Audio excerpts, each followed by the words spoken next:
కాళేశ్వరం ప్రాజెక్టుకు గత కేబినెట్ అనుమతులు ఉన్నాయనటం అవాస్తవమని మంత్రి పొంగులేటి శ్రీనివాసరెడ్డి తెలిపారు.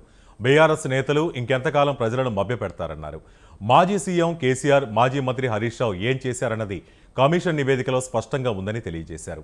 కమిషన్ నివేదికపై అసెంబ్లీలో చర్చ తర్వాత నిర్ణయం తీసుకుంటామని సూచించారు. పీసీ ఘోష్ నివేదికలో అన్ని వివరంగా ఉన్నాయని, దోచుకున్న డబ్బుతో మళ్లీ బీఆర్ఎస్ నేతలు జనంలోకి వస్తారని పేర్కొన్నారు. డబ్బు తీసుకుని బీఆర్ఎస్ చెంపలు చెల్లుమనిపించాలని పొంగులేటి స్పష్టం చేశారు.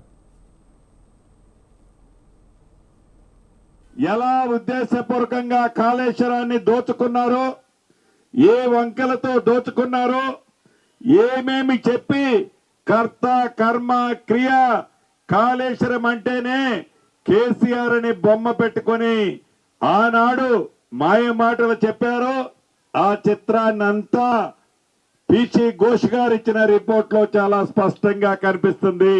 అక్రమంగా పేదోడు సొమ్ము దోచుకున్న ఆనాటి పెద్దలు మళ్ళీ ఏ ఎన్నికలు వచ్చినా ఆ డబ్బును ఖర్చు పెట్టడానికి మీ దగ్గరకు వస్తారు. అది వాళ్ళు కష్టపడి సంపాదించిన డబ్బు కాదు.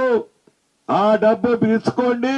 మొన్న అసెంబ్లీలో ఏ రకంగా చెంప చెల్లుమనిపించారు. ఈసారి 2 చెంపలు వాసిందాకా ఈ చెంప ఆ చెంప కొట్టాలి అని కూడా ఈ వేదిక ద్వారా రాష్ట్ర వ్యాప్తంగా ఉన్న నా నిరుపేద కుటుంబ సభ్యులకి ఈ వేదిక ద్వారా తెలియజేస్తున్నాను.